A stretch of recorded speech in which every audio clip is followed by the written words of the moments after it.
Hi, it's Steve. Today we'd like to show you how to change the convection element on your range. It's a really easy repair. Let me show you how we do it. Now before we begin this repair, the first thing we'll need to do is to disconnect power to the range. So either pull it far enough forward that you can unplug it, or locate the electrical panel, turn off the appropriate breaker, or remove the appropriate fuses. Once we've done that, we can start the repair. Now once we've got the power disconnected, our next step will be to open up our range door.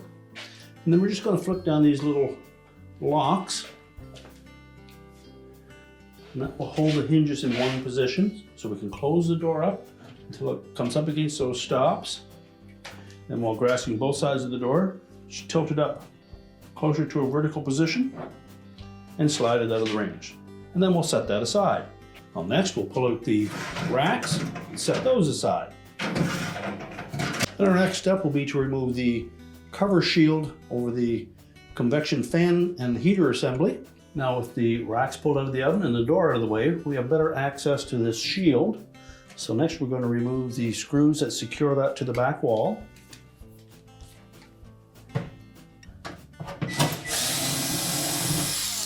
You can use either a number 2 Phillips or a number 2 squarehead screwdriver for these.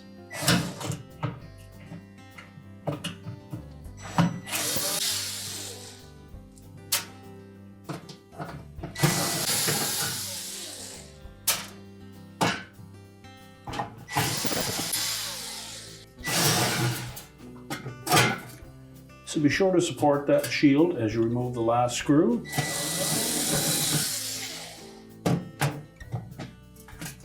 And then just pull that out of the oven and set it aside. And next we have 2 screws that secure that element to the back wall. There's one in between the 2 ends of the element and one opposite.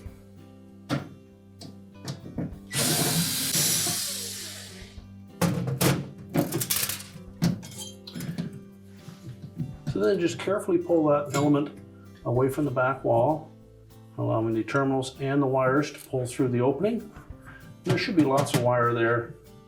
Next we'll just pull the wires off the end of the terminals. Make sure they don't go back in through the back of the oven. Discard the old element.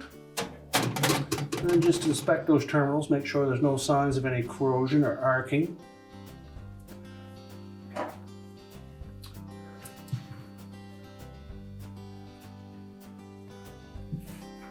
Reinstall those wires on the terminals of the new element.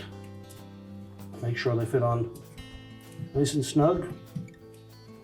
And if not, you'll need to crimp them slightly with a pair of pliers.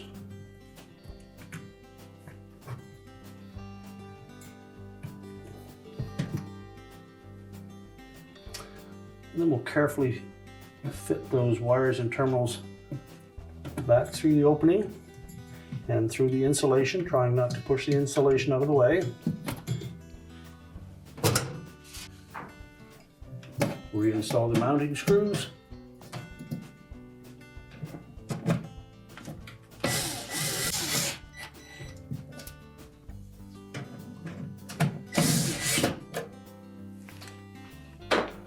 Make sure they're tightened securely.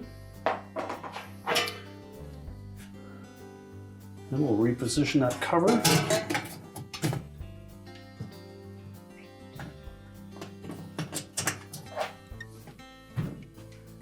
It's easier to suspend it with the single screw at the top center. Roughly line up the other holes. We won't tighten that screw just yet. Then put our bottom corners in place.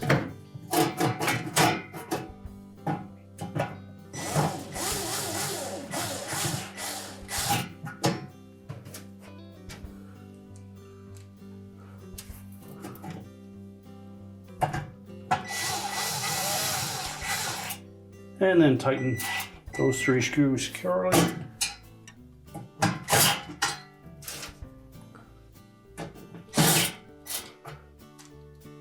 And then install the remainder.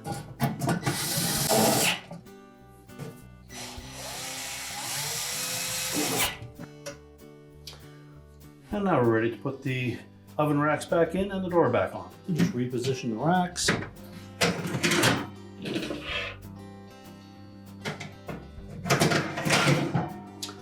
And then we're ready to put the door on. Now when installing that door, we want to make sure that we line up both of those hinges with the corresponding holes in the oven body. Tilt the door up to just being open a few inches.